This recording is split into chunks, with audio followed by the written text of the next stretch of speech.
The Sims Medieval is a brand new game from the Sims studio starring The Sims.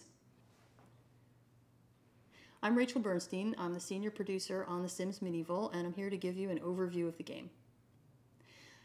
So to give you an overview of what The Sims Medieval is, of course it's starring The Sims, it's set in a medieval period, and we're very excited about it. We've got a lot of new technology in the game.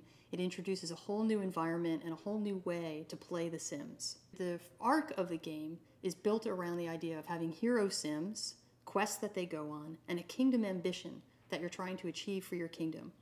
Each time you go into the game, you're going to go on to a quest. A quest is just a story idea. The Sims not only are on their quests, where they have some big kingdom level goal that they're trying to achieve, but they're also going about their daily lives with their professional responsibilities. One thing we're really excited about with The Sims Medieval is we've thought a lot about how do we support storytelling for the player, and how do we give goals for the player who likes to have goals, and how do we give a sort of sandbox experience for players who want to do more with the everyday lives of their Sims. And the quests are the key to that. As you're going through a quest, there are various story points that come up that give you ideas of what each of your characters that you're playing on that quest need to do next to help move the story along. When you finish a quest, you earn several different types of rewards. One of them is that you're given an achievement for doing that quest. It could be a platinum achievement, or gold, silver, or bronze.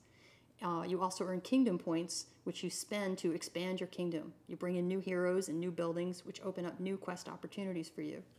And eventually, you use up all of your quest points, and you've finished your playthrough of that game, and you're given an achievement of how well you achieved your kingdom ambition. We're really excited about the art direction for The Sims Medieval. We thought a lot about what did we want our medieval world to look like, and we realized that we're not historians. Our idea of what medieval looks like comes from storybooks and from movies.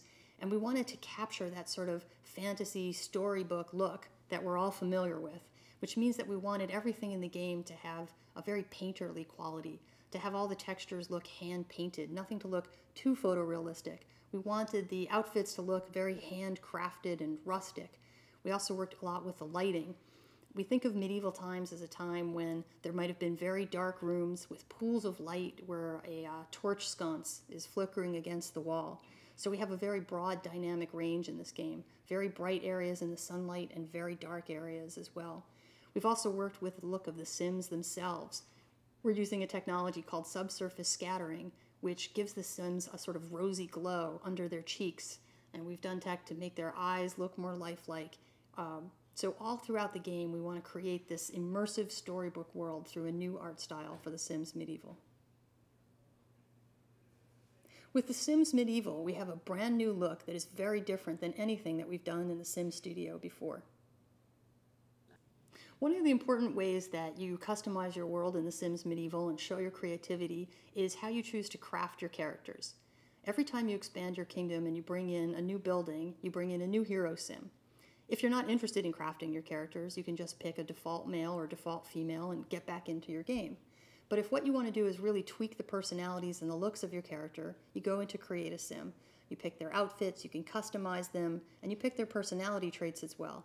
Each Sim has 2 personality traits and a third thing called their fatal flaw.